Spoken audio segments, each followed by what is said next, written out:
How's it going, Pokemon trading card game fans? Welcome to episode 2 of Special Conditions, the podcast where we talk all things TCG. Special Conditions is part of the Pokemon Professor Network. Today is Sunday, July 14th, 2019.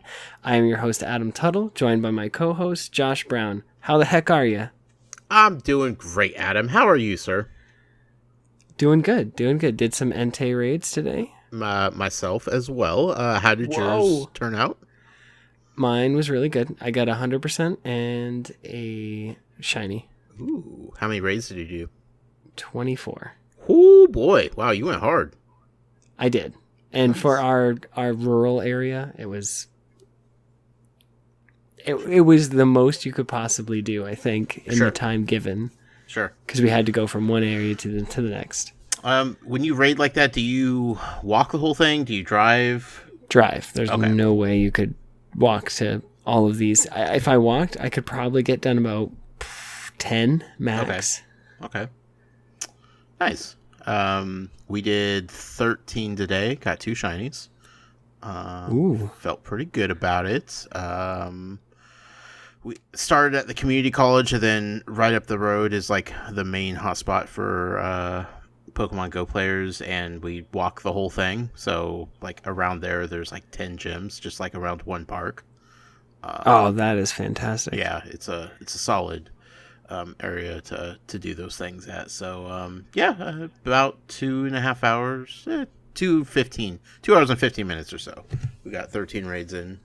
Enjoyed the sunshine and good company, good people, a lot of fun. So yeah, it was a beautiful day today. It was windy, it was super sunny, the breeze in your hair while with the window down. Yeah, it was sunny here, although the game thought it was cloudy, so it didn't get that weather boost, unfortunately. I had every one of them weather boosted. Lucky guy. But no, lucky egg, we had those on. Aplenty. All right, so this is a TCG podcast. So last week we got ourselves burnt and confused with Special Conditions. This week we're going to keep it a little cooler by starting with a code card. BVC-HLX7-6BV-LBQ. Good luck. Yeah. All right, Josh, what do you got? Lay it on to me. Well, here's the thing, Adam. When we started this podcast, we weren't sure if we were going to do this on a weekly basis, if we were going to do every other week. I still feel like we haven't really decided that full on. This is true. This week there's actual like breaking news stories about the Pokemon trading card game. And I feel like if we don't take advantage of the fact that there's an actual news story, like not internal news about the game itself, but like a relative news story to the outside world regarding the Pokemon trading card game, if we don't take advantage of it tonight and talk about it on this episode, what are we even doing here? You know? Yeah. Okay. Understandable. This is I don't feel like we're going to have weekly opportunities like this to talk about news of the card game, you know? So when this popped up earlier this week, I was like, well, we're podcasting about this soon because we got to talk about this because I have questions. I probably can't answer any of them. No. The news popped up on various video game and pop culture websites. I pulled the story from Polygon specifically. Probably put a link in the show notes about it so you could read the whole thing. But the headline is Pokemon collectors say rare $60,000 trading card was lost in the mail. And the direct quote is, "It's an absolute nightmare for everyone involved." That's insane. And like, I've never even seen this card before. Okay. Have you heard? Did you see I've this never even heard of that card. Okay. Did you hear about this news story until I linked it to you? No. Okay. I just saw when you linked it to me. Okay. So, the article, again, go read the whole thing. But it says trainer number 3 is one of the rarest Pokemon cards in the world. It sold for $60,000 on eBay back in 2018.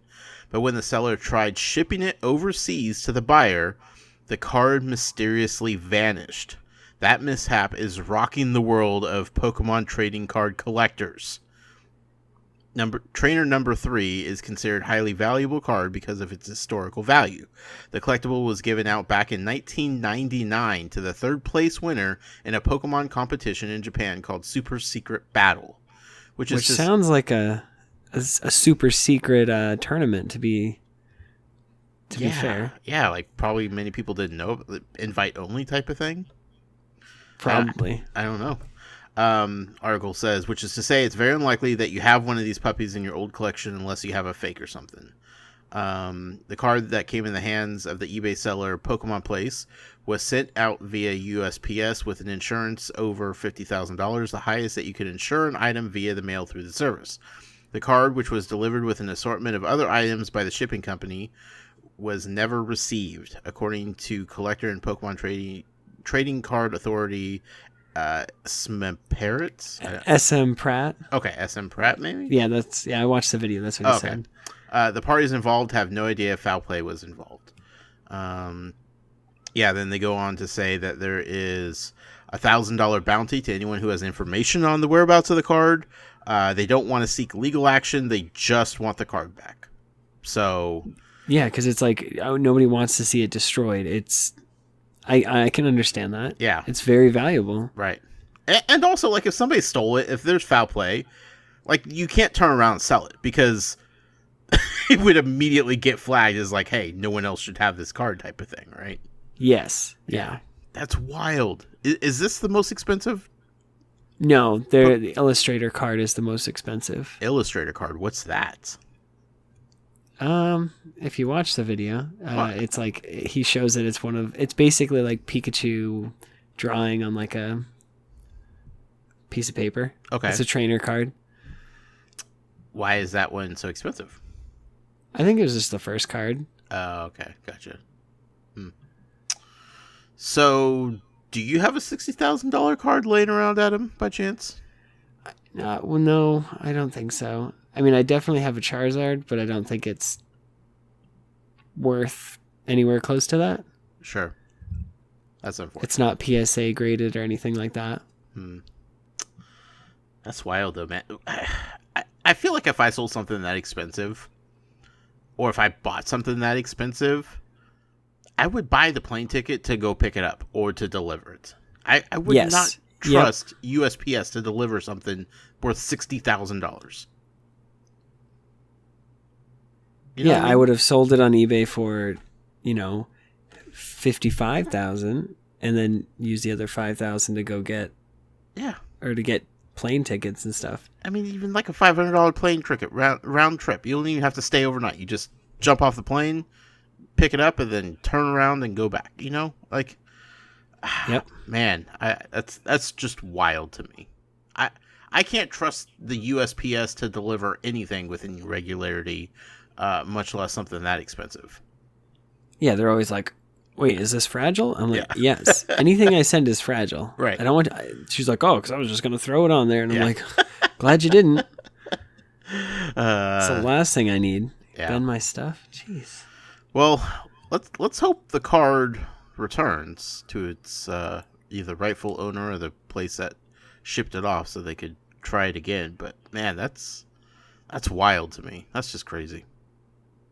It's a lot of money. Yeah. And a really rare card. Yeah.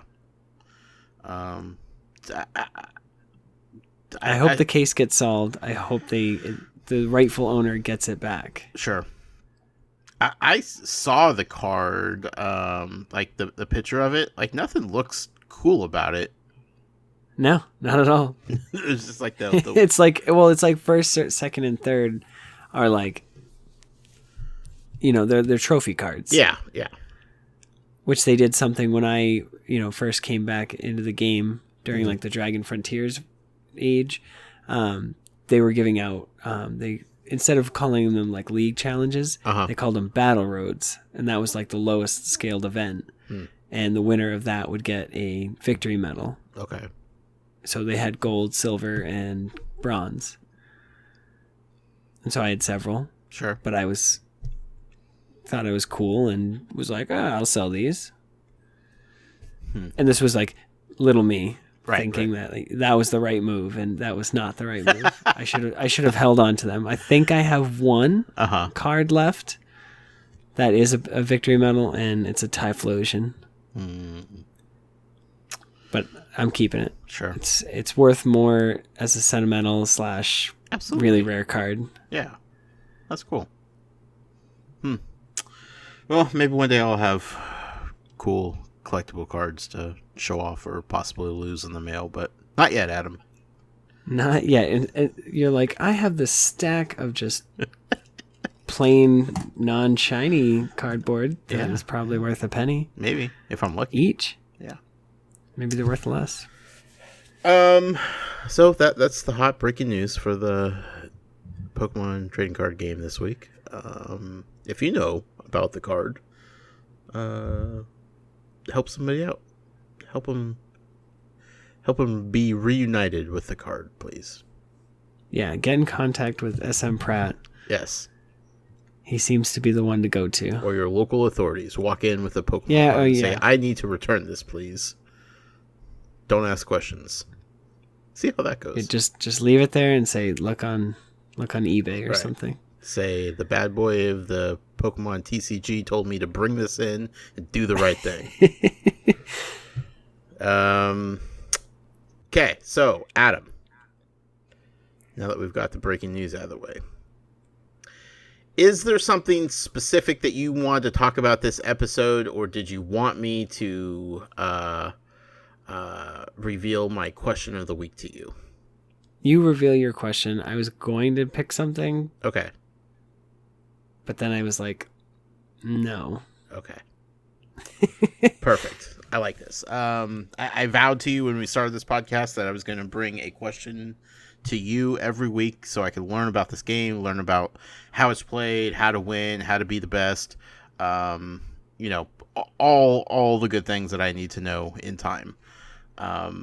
Last week we learned about special conditions because, hey, that's the name of this show, right? Correct. So this week we're gonna dial it back just a little bit and talk about some basics. I think it's the basics. I may be completely wrong. That's where that's where I was gonna go. Is the basics. Okay. Well, a more specific thing than just the basics. I want to know, Adam, what exactly constitutes a deck? 60 cards. Just any random cards? Yes. As long as you only have 4 copies of a card. Oh, okay. See, there's stipulations. That's the standard. What we need to talk about. If it's a Prism Star, you can only have 1. A what? A Prism Star. So any of they have like a diamond. Okay. On their card. Like it'll say Victini Prism. Okay. Where would that be? Like down in the bottom left corner? It would be the top. Well, I mean, it's in the center of the card. Oh. Okay. Yeah, so it's you can't miss it. Okay. Any sets that are legal, so anything from Ultra Prism up to, I believe, Team Up? No, Lost Thunder. Yeah, Lost Thunder had, I think, the last Prism Star. Okay. Because that's where we get Tapu Koko from. I don't know what you just said. It's a Pokemon. Okay. It's a Prism Star. But yeah, certain cards like that, they have their own rules where like you can only have 1 of that. Okay. And then it's 4 copies of the same card name. So if you had 4 Alolan Rattatas and 4 Alolan Raticates, you could also have 4 Rattatas and 4 Raticates. Oh, okay. And you could also have 4 Raticate GXs. Ooh. Because they're all different names. Okay.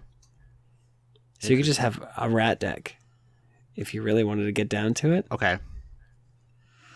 Rats off to you if you choose that. But okay, so with 60 cards, you could literally have any combination of 60 cards that you could possibly think of.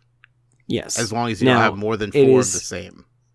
And it's one of those you want to have balance. So you pick Pokemon, and usually you want synergy. So you wouldn't pick like 4 Onix and then do 4 Pikachus and 4 Raichus and then 4 Starmie or something, and they all have different energy requirements. That's going to be harder to attack with and be consistent because you're running multiple types of energies, multiple Pokemon, different evolutions, stuff like that. Makes it hard. Unless there's synergy with like their abilities. Okay. Unless you're just making a rogue deck, and then in which case... Correct. It's all wild card. Because I actually think Bad Boy Deck is like a dark box. What's that? So right now in the format, there's going to be a lot of... In Unified Minds, there's a Weavile GX, which has an ability that lets you move all dark energies around as often as you like. Okay. But only one at a time, which, I mean, whatever. It doesn't make a difference, really. And so utilizing that with a lot of dark Pokemon, there's a new Hoopa in the set that says it does 10 damage, plus I think it's 20 for each of your opponent's Pokemon with an ability. So if you're going against a Malamar deck and they have 6 abilities on board, you're doing 130 for one energy. Okay. Okay. Well, slow down here, Cowboy. All right, rein it back. 60 cards. 60 cards. And again, the balance, just a rough go. And what they taught me when I first started, I literally got handed a sheet that's like, you want 20 Pokemon, 20 energies, and 20 trainers. Okay, that was going to be my next question was how many energies should one have? How many trainers should one have? So a good starting spot would be 20, 20, 20. Yep. Okay. Now let me ask you this. Could you just have like 20 GXs? You could. Okay. As long as there were basics in there. You have to have basics? Because you can't play a deck that has no way to win, I guess. Like if you can't put a basic out, like it's just, you can't. It's not a legitimate deck. Tell me what's a legitimate deck. I don't even know what a basic is, Adam.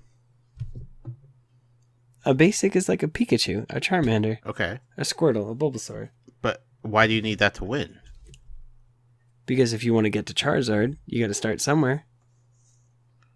Do you have to get to Charizard? It would probably be the stronger attacker. But do you have a better attack? You don't have to. Okay. There are Pokemon that you use. Like in my Malamar deck, I'm playing a Pidgeotto.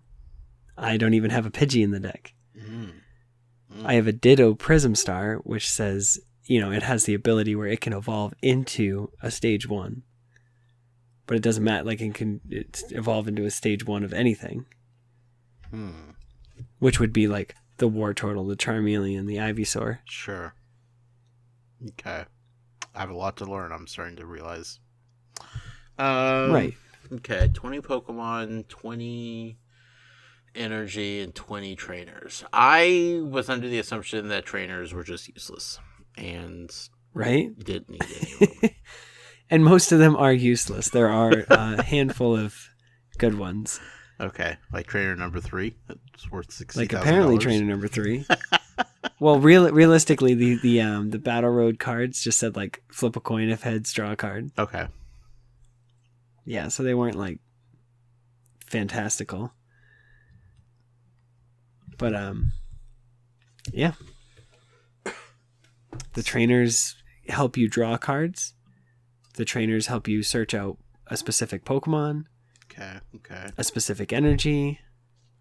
There are tools. Yeah, I mean, yeah. Well, getting crazy into it. Yeah. But we are definitely going to have an episode explaining just trainer cards. I feel like there's an episode dedicated to just energy cards. Like all I know about energy cards is that when you're opening your pack, you count down 4, you take your energy card, and you just yeet it out of the room. Like, you don't even need it. You just throw it away because it's just hot garbage. Who needs energy cards, right? Right. Yeah. Nobody. I mean, I'm sure there's somebody somewhere that needs them, but they've been printing them for years now. Are all energy cards legal in decks? Yeah. Okay. If they have the same text. So if you had a rainbow energy from, I don't know, the first set that it ever came out of, mm-hmm. and it doesn't say the same thing as a rainbow energy from the legal set, no. Okay. You cannot use it. Okay. But for the most part, most energy cards should be legal. Yes. Okay. Huh. But again, it's when the sets rotate, so you'll have like some special energies, like double colorless energy, which was in the original base set, so I'm sure you've seen it. But maybe. You cannot use that one as far as the rotation. Okay. So the rotation happens, you can't use it anymore. Gotcha. I'll keep that in mind. Man, I want to talk about like the holographic cards so bad, but I feel like that's another episode too. Yeah. Yeah. No, not gonna go down there. Wait, just holos in general? Yeah. Because those are just rare cards that are shiny. Okay. Do they like there if are, I have there one are rare cards that aren't shiny that are much more valuable and like Malamar. Okay. If I had a holo energy card, would that matter at all? Is that just a style flex to points? use? Style, yeah, flex. Yep. Okay. There's style points, Man. and I know in the Sun and Moon first couple of packs they have secret rare energies. Okay. And they all go for around $20 a piece. Okay. So that's a true flex. You're talking if dirty you want to now, get Adam. crazy with it. Huh. Is it wild to just if anybody has psychic energies flowing my way? What? Is it wild to just envision myself having just a completely full deck golden deck holographic cards? No, that's not out of the realm. Because that's a flex upon flex right there. Yes. Like yep. Every card you flip over. And imagine being on like stream and you just have your entire deck like fully maxed out. You've got all these golden switches. You've got all this golden energies. Okay. All your Pokemon are the max rarity. Okay. Ugh. Okay. Well, your goal. Not gonna lie, that was me several years ago. Oh. And then I realized that's financially not okay. Okay. Sure. Makes sense. Your goal to be world champion, right? We're going to get you there via this podcast. Well, just to get to Worlds. My goal... I don't want to shoot too high. Hey, Adam. We don't shoot for the low bar here. We go for the high bar here, buddy. Don't undersell yourself. World champion. One day. One day. Yeah. Maybe soon. You never know. My goal now is just to have the most flexiest of flex decks possible. Well, first you gotta decide what you like, and there are different play styles. Yeah. There are decks that stall, that don't necessarily attack to win. There's a new Rhydon, Diglett, and Rhyperior deck with Giovanni's, and Giovanni is the new supporter, lets you discard 2 of your bench Pokemon. You're like, Adam, that's ridiculous. Why would you do that?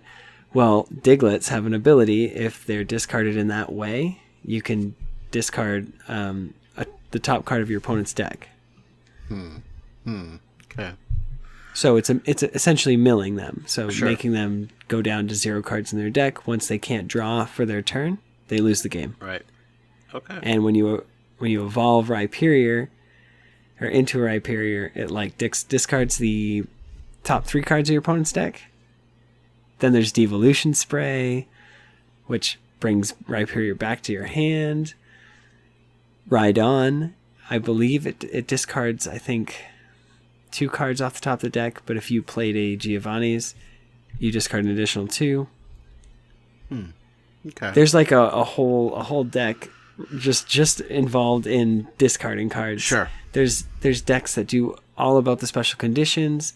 There's a Mareep in Lost Thunder that I believe it's in Lost Thunder, and it's like the ability says your opponent's active Pokemon is now asleep. There's a new stadium that's coming out in Unified Minds that makes your opponent have to flip 2 coins instead of 1 to wake up. There's decks that purely just go based off of damage. Right. Okay. So there's so many different strategies. You just got to find your play style, and that comes with practice. Sure. Yeah, and I'm a long ways from that, Adam. And here's the beautiful part, right? I'm going about this completely backwards. I am doing all of my collecting first, and then I'm going to build the ultimate rogue flex deck. That's where I'm at. Instead of like finding out my play style and then going back and trying to collect cards to fit into like make this perfect deck of what fits my play style. No. I'm going to listen, new sets release, new decks like come out of the woodwork, every couple months. Right. So if you do want to make one and you want to make it relevant, again, you gotta make those decisions quick. We're not trying to get me to the world championships here, Adam. I just want a flex deck. I want a rogue flex deck that nobody's going to see coming, and it's going to be. I'm going to cater my play style around the fanciest, blingiest cards I could find. Okay, that's where we're at. Ken, if you're listening, I'm going to show you how this cardboard crap that you like to poo-poo on is going to just flex all over you in New Jersey. Coming for you, Ken. Oh no. Shots fired. Well, listen, I'm not going to tell you that there's a thing called eBay, and I'm not going to tell you that there are several gold cards that are under a pack's cost. Okay. Which I just opened a box of Celestial Storm, and I did not pull a gold card or a hyper rare. When you say a box, what do you mean a box? Like a 36 packs. Oh, so you do that, huh? Well, I was going to use it for Insta Booster and stuff, and then I started opening them, and I got disappointed when I got like 3 green codes in a row, and nothing good. And then I pulled a full art, not a full art. I pulled an Electrode GX. I was like, okay, good. I just got to keep going. And then it was like Jirachi Prism, and I just kept pulling stuff, and I was like, okay, I can't stop. I need to stop. Adam, stop. No, I can't stop. And so I never stopped. I just ended up opening the whole box, and that was not a good decision. Well, I mean, I feel like it was a good decision, but I wasn't the one. Well, yeah, I got it all done. Was able to get all the GXs and Prism Stars in my trade binder. I was able to put the set together, in my collection binder. Right. Make sure I had all the cards. Okay.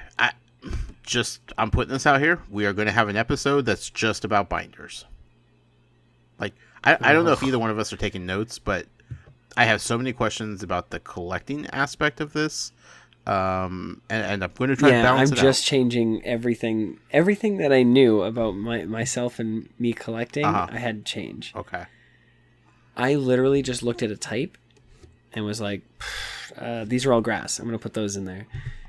Not realizing that, all the water Pokemon start at 1, 2, 3. So now I have to rearrange everything in my binders, and it's a lot of work. Sure. Well, we'll talk about that in another episode.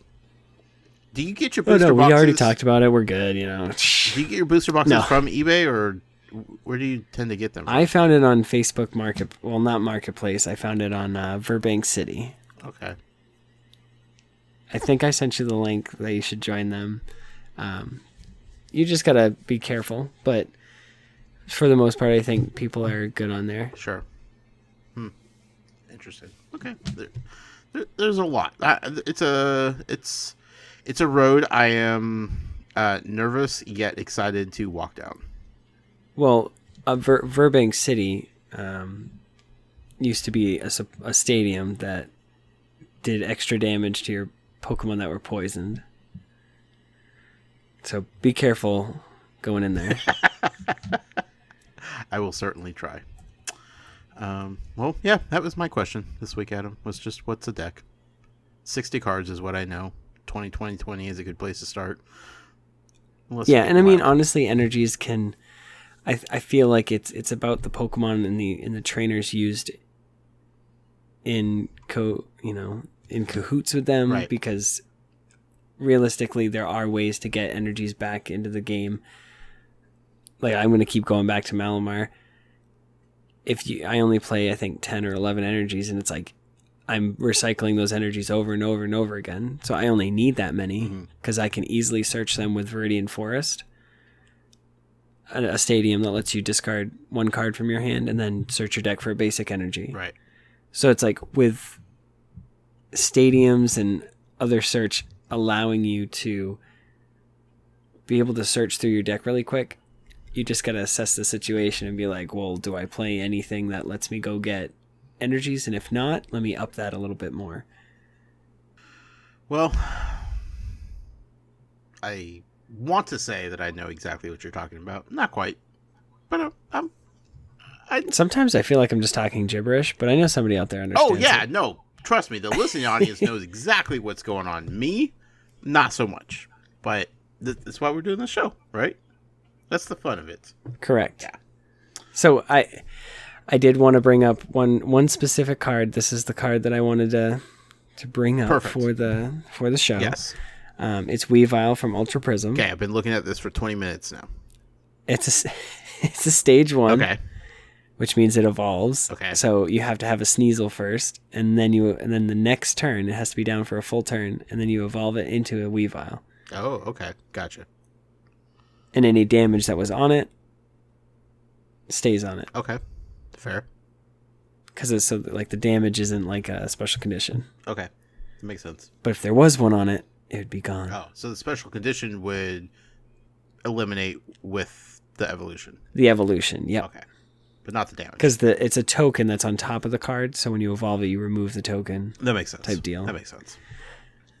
So it's a dark type. Okay. So talking about that dark box. Oh, yeah. So it has 90 hit points, Okay. which isn't really strong. It has an attack called Icy Wind for 1 colorless energy. It does 10 damage. Your opponent's active Pokemon is now asleep. It's alright in situations. Mm-hmm. Could get you out of a pinch. Okay. But the real attack here, and the one that a lot of people might not be looking at or are looking into, is Evil Admonition. Something like that. That sounds right. I don't know. Yeah. Admonition, yeah. Evil Ammunition, whatever. We're going to call it that. This attack does 50 damage for each of your opponent's Pokemon that has an ability. Oh. So you've got Pikachu Zekrom. They lay down a Dedenne. They have a Tapu Koko down. They have another Dedenne GX. So there's 150 damage that this Weavile can do in one turn. Wow. For 1 energy. Okay. That's pretty solid. So it's the ROI on, having a Pokemon that is not a GX, but it can get those numbers. Because you can get up to 300 damage. Okay. If everything on my board has an ability, right, you one-shot a GX. Or a tag team. Yeah, that's pretty dope. So people have to really think about their strategies. Sure. Because this card is going to destroy you if you're not ready for it. Is it a newer card, this one specifically? Nope. Okay. It's older. Why is this not been if used this is very sitting often? on your bench and they're waiting for you to evolve all your, Inkays into Malamars or to drop those specific Pokemon, the Dedennes, the Tapu Koko, they're just waiting to hit those big numbers, and at any moment they can get you.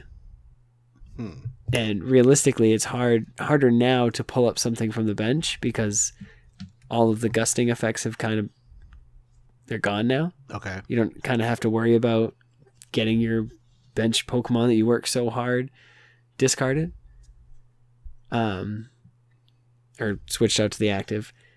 The only things out there is like custom catcher. And I mean, I guess you could use that with like greens to get 2 counter catchers, and that supporter kind of technically works as a Lysander. A Lysander, but a Guzma. Obviously, yeah. So I mean, there's potential, and honestly, this deck, as long as this deck's not using any abilities, it could just run the greens engine, which it's a supporter, searches your deck for 2 item cards. And there you go. You've got you can pick out whatever you want to knock out. You can attack for 1 energy.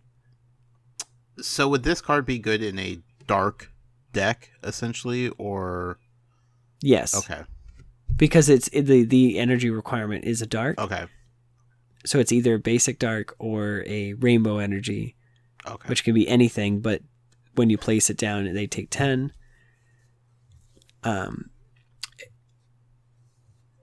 Yeah, gotcha. Definitely Okay. a dark deck. Okay. I mean, you could tech it in there in any deck technically, but realistically, it would definitely go into a dark deck. Okay. So essentially, that means like whatever energy the Pokemon uses, that's kind of like the direction your deck should kind of be centered around, is building around. Yes, unless you see the white where the colorless symbol is at the top, and it's just, even if it's dark, it has those colorless symbols. Okay. That's how you can build like a rogue deck where you have a bunch of different typings, but those colorless energy requirements. Okay. Okay, that's exciting. Okay. Weevil. Does only this specific card have that attack for a Weevil? Yes. Okay. Yep. I like that art style on it. Yeah, it's like it's literally hanging on a branch while like skiing down a mountain, right. I would assume. But it also looks like it's about ready to mess your face up. Yes. Yeah. It's like, hey, I'm gonna get you. Right. I'm here, but yeah, the art on this card is really beautiful. Yeah. Very cool. Okay, well, I'll have to keep my eyes out for Weevils, huh? Yes. Yep. They are dangerous. Good to know. Have you got anything new since the last time we talked, Adam? I did get I got the sleeves right here. I don't know. I saw them and I definitely wanted them. Okay. I got the Alolan Executor sleeves from the PokemonCenter.com. Oh, okay. I don't know. I just wanted new sleeves, and I like Alolan Executor. Sure. Not that it's my favorite, but it's like I just wanted to spice it up a bit. Sure. I'm opening. I've been running Ooh. the Elite Trainer boxes, like those sleeves, and they're just not that great quality wise. Right.